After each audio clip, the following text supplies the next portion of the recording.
So this video series started when I got the idea to talk about which brands are the most expensive, both on average and total. So I put all the data in a spreadsheet and thought, wow, this will be a nice 20 or so minute video. But then I kept adding more and more things that I wanted to talk about, including the most and least expensive gear, individual gear stats, pieces of gear, speculation. But then I put them all into a script and it was well over an hour and a half long. So this is the first in what I hope is a 3-part series where I'll be discussing Splatoon brands based on how they price their items, as well as other things if the stats aren't enough. For those somehow unaware, much like how we have clothing brands in the real world, the Splatoon world also has gear brands. There's also weapon brands, but those aren't as significant as gear brands. Gear brands will typically make gear that follows a certain theme, such as casual wear, formal attire, outerwear, or thievery. In-game, however, the most important thing about gear brands are their likely and unlikely abilities, so at sub-abilities the gear will have a higher or lower chance of rolling when it's leveled up enough. Today though, we will be disregarding all of that and instead look at their pricing and maybe their in-world significance. But first, we've gotta set some rules. 1. I'm not doing any actual lore stuff. Any questioning about world building is just speculation and not anything that I've researched to be confirmed. I just wanted to look at a number and say, wow, look at that big number. If you want something for that, I'd suggest Rizzarone's videos about Splatoon brands, although it was made before Splatoon 3, so there is no information on Barazushi, Emberz, and ZNF. 2. This video was written as of Chill Season 2023, so things absolutely could have been changed by the time you're watching this, maybe even by the time I've released it. 3. I am only talking about gear that you can buy from shops or off of other players with G, so we will not be talking about the gear from the Amiibo, Cuddle Gear, or Grizzco brands, as well as the Wandercrest gear, Splatfest tees, Halloween, and Frosty Fest gear, so that just rules out a couple of Squid Force gear. I'm aware Cuddle Gear has one piece of buyable gear, but I'm not going to count that. Plus, it wasn't buyable in Splat 1. That leaves us with the purchasable gear from these 18 brands. I will, however, be using items that can be obtained or unlocked through catalog, as those do have price tags, but I will be mentioning whenever something has to be unlocked through catalog before purchasing, or can just be obtained at any time if it's in the shop. Plus, if we weren't including them, I'd have to exclude a lot of gear, including an extremely large majority of new Splat 3 gear, because if it was never in a previous Splatoon game and was introduced post-launch, it's a catalog unlock. Not most likely, it is a catalog unlock. For each brand, I will be displaying the total and average cost of all their headgear, clothing, and shoes individually, then the overall total and average cost, but I will be only mentioning what's important to both save time and keep it interesting. I will also use the term ranking a lot, so like what a brand ranks in a certain category. This is just a way to judge how expensive they are relative to other brands. Like if I were to say that Tinatech's total shoe price is 56,280 G, that might not mean much to you, but if I say Tinatech ranks 3rd in the total shoe price category out of 15 brands, this would give you a good idea of what it means for T-Tech's shoes. Traditionally, it would be out of 18 brands, but Forge, Scallop, and Squid Force don't make any shoes, and thus cannot participate in any shoe category. Also keep in mind that G or Geso, the Splatoon World Cash, is not 1-to-1 with US currency, which is where I assume most of the people watching are from, so something that costs 1,000 is not super expensive. In fact, that's very cheap. I don't know what the actual conversion would be, but dividing everything by about 100 or so could give you a pretty good idea. And all pricing data was sourced from Incopedia, which is usually very reliable, but it does have its mistakes here and there. So if something is wrong, please tell me and I'll correct myself in a comment somewhere. Originally with these videos, I went in alphabetical order, but we're going to mix it up and start with the brand that's the face of Splatoon. Squid Force, literally the Splatoon brand. Think of a Splatoon shirt that would represent Splatoon, or that you'd see in a promo somewhere. High chances that it's a Squid Force shirt. Most titular promo characters like Veronica and Surumi will wear some piece of Squid Force gear, which would make sense as in-universe it's the Turf War sponsor. Walk into the lobby and you'll find their logo slapped on everything. All of Squid Force's gear is definitely made for turfing, as they're all basic t-shirts, sweaters, gas masks, regular masks, and headbands. Stuff that would be ideal for a sport like Turf War. Squid Force actually makes the most clothing, not gear, clothing, out of any brand at 20 buyable pieces. But on the other hand, they're one of 3 brands that don't make any shoes. Those other 2 brands, however, Forge and Scallop, specialize in headgear and don't really need to make any shoes. Which is weird because that rhetoric doesn't apply to brands that specialize in shoes. They still make headgear. Anyways, despite this prevalence in turf warring, or maybe because of it, Squid Force is a very, very cheap brand. The highest they rank in any category is 15th, being the 15th most expensive brand when going by total clothing price, with a price of 31,830 G. In every other category, they're either second to last or dead last, or unable to participate. This isn't surprising, as 19 out of their 26 pieces of gear are worth less than 1,000 G, 2, their total headgear price is barely worth that of a 2-star item. And 3, their most expensive piece of gear, the Retro Sweat at 9,000 G, is a little of a fourth the total gear price. This would make sense as, like I said, if they were to make a lot of basic branded beginner turf gear, they probably wouldn't list it as super expensive to prevent scaring people off. In fact, in Universe, I wouldn't be surprised if it was handed out for free at events and conventions and things like that to encourage people to turf. But I would like to bring up the weird, I don't want to call it like racism, but like, why are there separate shirts for both Octos and Inklings? Like, out of Universe, I get it, at least for the fresh Octo T in Splatoon 2. It was a starting gear for an Octoling when you completed Octo expansion, so it had a reason for being specifically geared towards Octolings. What's the point of the Tri-Octo T in Splatoon 3? It's not like you have to do some special Octoling related thing to get it. You can purchase it and wear it no matter your species, and I don't think the Splatlands have as many issues with Octolings as Encadia does, so what's the point? Personally, I chalk it up to Squid Force being an out-of-touch, culturally unaware corporation, but you can think of whatever you like, although an add-on to this headcanon is seeing the Octo-Squid Tandem T as a lazy apology. So, Squid Force, a face, an icon, but also like cheap as shell. It ranks dead last in both the total and average categories with a total gear price of 39,355 G and an average gear price of 1,513.65 G. Its most expensive gear is the Retro Sweat at 9,000 G, and the least expensive is a 6-way tie between the Basic T, the Tri-Ts, the Octo-Squid Tandem T, the Squid Face Mask, and the White Headband, all at 300 G. Of course, Squid Force doesn't have to be anything flashy, as its in-world significance already does more than enough for its brand. Our next brand is another cheap brand, although it's not as famous.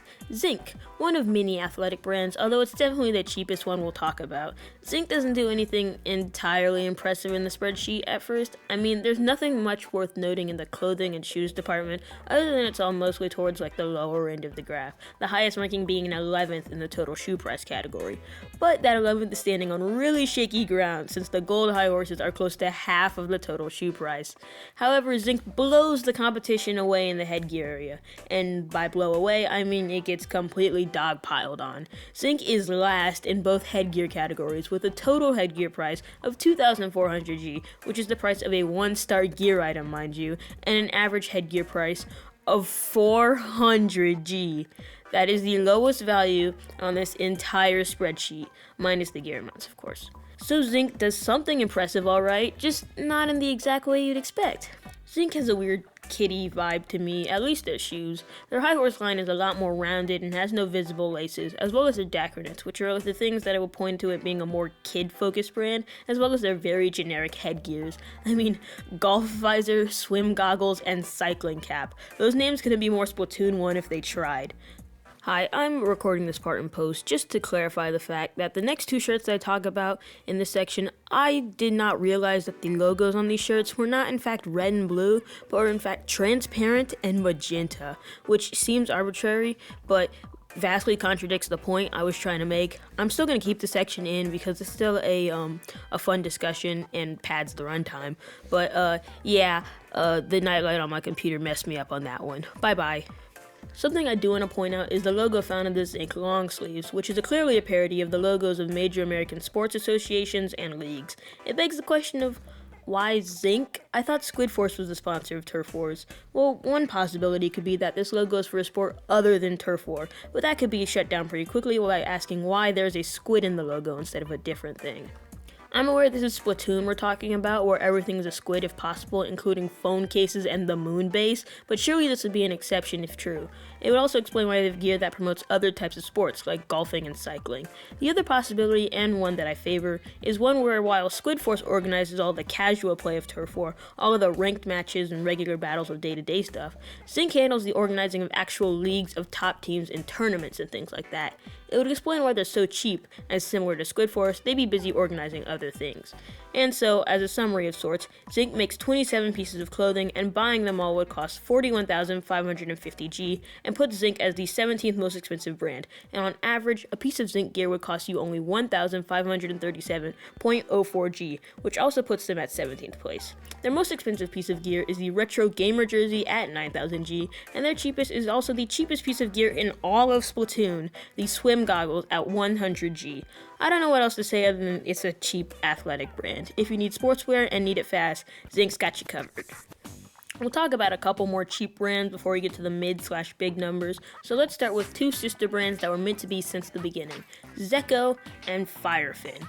Of course, we're all aware of their combo brand ZNF, but let's look at the two individually first. It's no surprise that they were the first brands to get a merger, as opposed to Takaraka and Tinatech, or possibly Forge and Scallop, because when you look at how they price their items, they're always ranked next to each other or one away from each other. They're also both streetwear brands, but Zekko also makes bikes that can be seen around the Splatoon world, while Firefin is definitely a lot more casual than Zekko. It has less collars and more hoodies. A neat detail about the bike thing is that Zekko is the only brand besides Scallop to make specifically bike helmets. Either way, both brands are still on the cheaper side, especially with their averages, but definitely not as cheap as Zink and Squid Force. The highest ranking either one has is Zekko's 8th place in total headgear and Firefin's 10th place in total and average clothing price. Of course, one wouldn't expect obscene prices from casual wear brands, so this definitely suits them. The pricing pattern is having a lot of under 3,000 gear and having about 6 or so things in the 8,000 to 10,000 range. Something unique about Firefin is that it only makes 2 pairs of practically identical shoes.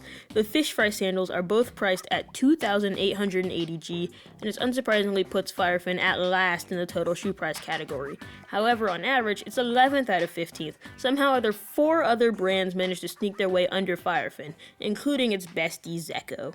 So before we get to ZNF, let's do the summary. Zekko makes 25 pieces of clothing, and in total they would cost 78,450 G, and put Zekko at 15th place, while on average they remain at 15th with a price of exactly 3,138 G.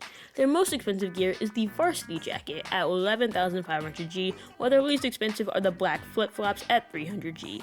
Firefin makes 22 pieces of clothing, with their total price placing them at 16th place, with a total price of 71,860 G, and an average price of 3,266.36 G that places them at 13th. The most expensive is a tie between the dark urban vest and the baseball jersey at 10,000 G, while the cheapest is another tie between the carnivore and herbivore tees and the fish fry visor, all at 500 G. So both brands on their own are obviously both OG brands that everyone loves. I personally dig the Octo glasses, jungle hat, and satin jackets. But now it's time to talk about ZNF, something that I believe is greater than the sum of its parts. ZNF is a special brand, not just because it was the first brand that was a wombo combo of 2 brands, but because it's the first brand in Splatoon that did not debut at the launch of its respective game, instead taking the spotlight of fresh season 2023.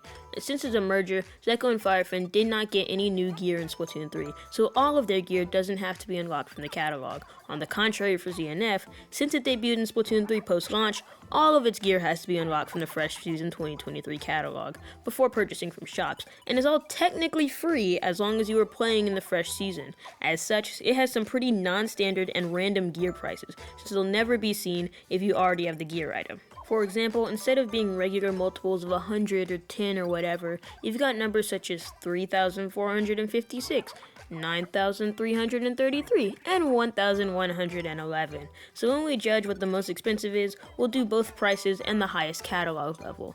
Like I said earlier, ZNF is a merger that I believe is greater than the sum of its parts. In between both Zekko and Firefin, the highest either one ranked in a category was 8th. On the contrary, the lowest ZNF rank was 9th. That 9th was its total shoe price of 35,540 G. Varying characters, and its shoes weren't either Zekko or Firefin's strong suits, neither one making more than 4 pairs of shoes, and most of them were on the cheaper side.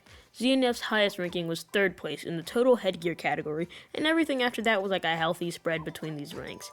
It seems weird at first, since if Zekko and Firefin were consistently cheap, then wouldn't ZNF also follow that pattern? However, we could chalk it up to ZNF's very arbitrary prices. It does kind of look like they looked at a gear item star power and gave it a corresponding price number with little regard for much else, and just had fun with it. Despite that, I do really like the ZNF style. It just took the best of each and made it better into pricey streetwear. It's so bright and vibrant and varied while still being uniform. I really like the whole catalog-specific brand gimmick, so while it does make it really frustrating to collect, it also further adds to the brand's charm. I really hope that when the update cycle's over, they'll allow for some other way for people to collect clothing that had to be unlocked from catalog. Maybe they'll recycle catalogs throughout ongoing seasons. Who knows? In summary, ZNF makes 26 pieces of clothing, and in total they will cost 152,743 G, which is on one of only 4 brands to have a total that doesn't end in a 5 or a 0, and on average, a piece of ZNF gear costs 5,874.73 G. Both prices rank 5th in their respective categories, a massive upgrade from Zekko and Firefin's individual prices. The most expensive are the Semi Knots at 11,000 G, however they were only unlocked at level 41. The highest catalog unlock is the Hat Trick Bell Hat, unlocked at level 100, priced at 9,333 G. The lowest catalog unlock is the ZNF Flare Bowler at level 5, but it's priced at 9,800 G, so the cheapest ZNF gear are the Navy Toe Jams at 720 G. It's kinda shocking to see ZNF of all brands do so well, but now's a good time to mention that the most expensive brands that we will see are the brands that did not debut in the first Splatoon. Those brands are typically the ones that will have high totals and averages. Coincidentally, 4 of them are also the first 4 to appear alphabetically, something I noticed during the initial scripts of these videos. But yeah, ZNF. Cool concept, great execution, couldn't have picked better brands to create a merger for, especially if they were to create an expensive streetwear brand. While we're talking about Splatoon 3 brands, let's get the other 2 out of the way as well. As I said earlier, some of the most expensive brands are the ones that were also non-OG brands, but that's mostly because they don't have a lot of non-expensive gear to balance out the expensive ones. Emberz, on the other hand, is the only brand introduced post-first Splatoon to not be in the top 6 most expensive on average. This is because they have a lot of cheap gear compared to its fellow non-OGs. Out of all those brands though, Emberz is still my favorite just because of its gimmick. As we all know, Splatoon 3's theme is chaos, and Emberz is the brand that brings the chaos. As such, a lot of the brand's gear is made out of recycled materials that are patchworked together to create something new. Some of these materials, however, are stolen from existing pieces of gear and made by other brands, such as the business animal being made from Zekko's gray mix shirt and Firefin's animal tees, together even in thievery. I made a short about that topic if you want to find out more. Plus, this whole patchwork style could have proved popular in Universe, as other brands came out with their own tandem shirts in Splatoon 3 as well. A tandem shirt is essentially when opposite halves of 2 different shirts are sewn together to make one half-and-half shirt. Both Tinatec and Takaraka have their own tandem tees, and Squid Force came out with their Octo Squid tandem tee, which once again I can only describe as their lame attempt at solving racism. But back to Emberz, it makes sense that it do better in average clothing since it has a very even spread of clothing prices, with an average of 6,538 G compared to its generally cheaper shoes and headgear, averaging 1,736 G and 5,345 G respectively. Especially the shoes, since Emberz has consistently low rankings in both shoe categories, while the brands in the rankings around them are all scrambled around. Kinda sucks to see not a lot of shoes too, because I feel like the patchwork recycled style could work really well for shoes as well. Like what if they put cleats on boots or wrapped a pair of loafers and flip-flops? Just generally brought the chaos and the wackiness to gear design that Emberz was intended to bring. It would at least make up for Emberz being the least statistically impressive out of its post-Splat 1 brethren. In recap, Emberz makes 18 pieces of gear, and buying them all will cost only 87,705 G, which puts them at 13th and on average would cost 4,872.5 G and ranks 8th. Their most expensive gear is the Patchwork Bomber, which I wear, at 12,500 G, and is also the second most expensive piece of clothing in Splatoon 3. Their cheapest are the Squid Bone Unslips at 280 G, which are also the cheapest shoes in all of Splatoon 3. However, it is a catalog unlock, so Ember's next cheapest are the Blob Mob Flip-Flops at 400 G. So even though Emberz is still unimpressive by post-Splatoon brand standards, it still isn't horrifically cheap and sits at about average at the least. Either way, Emberz is still a favorite for me, and I can't wait to see what it will bring to the table in future Splatoon seasons and games. We'll do one more and then call it for this video. Let's cover the last Splatoon 3 brand we have yet to talk about, Barazushi. Emberz and Barazushi are like two sides of a coin. They've both introduced similar amounts of clothing by this time, but on one hand you have an example of a brand that introduced a large range of prices, forcing the brand to be average upon introduction. And on the other hand, you have Barazushi, a brand where only 3 out of its 21 pieces of gear are priced under 3,000 G. And don't get me wrong, after the gear priced at 3,600 G, the next cheapest is 5,200 G, and after those 2 pieces of gear, the rest are all over 7,000. Barazushi does not come cheap. Their highest ranking is our first place of the show, being in the average headgear category, with an average headgear price of 10,966.67 G. Barazushi is almost 1,000 G ahead of second place, and over 3,000 G ahead of third place. And obviously that is mostly out of quality as opposed to quantity. Obviously, it's an average, as the total price of 32,900 G ranks 7th place, with only 3 pieces of headgear. For comparison, 8th place makes 9 headgears. I do want to point out though that this status of winning average headgear with only 3 headgears that are just obnoxiously priced is an exact status that once belonged to Rockenberg in previous seasons. It had 3 pieces of headgear that were all priced over 10,000 G and put it in first place in average and not too far down the list in total. However, Rockenberg added 2 new pieces of headgear this season that were priced less than 10,000 G and fumbled the bag so that Barazushi could take its spot. But when you take a step back and look at what Barazushi does, it makes sense that it would be so expensive. Barazushi makes high quality outdoorsy clothing that is made for extreme environments. Although I don't know what an offset biker cap is going to do in nature. So obviously if you want the high quality stuff, you'll have to pay the big bucks for it. A contrast to Inkline, the other nature clothing brand that doesn't cost quite as much, but also isn't built for environments as extreme as Barazushi. Barazushi's lowest ranking is their 7th place I mentioned earlier, but after that nothing is below 4th place. But in all, buying all 21 pieces of Barazushi gear would cost you 166,450 G, which places them at 4th place, and on average, a piece of Barazushi gear costs 7,930.48 G, and places 2nd. Their most expensive is the Arctic Monster Parka at 12,000 G, as the Tough Duffel gets eliminated because of catalog. Their least expensive gear is a tie between Barazushi's Black and Rice tees at 720 G.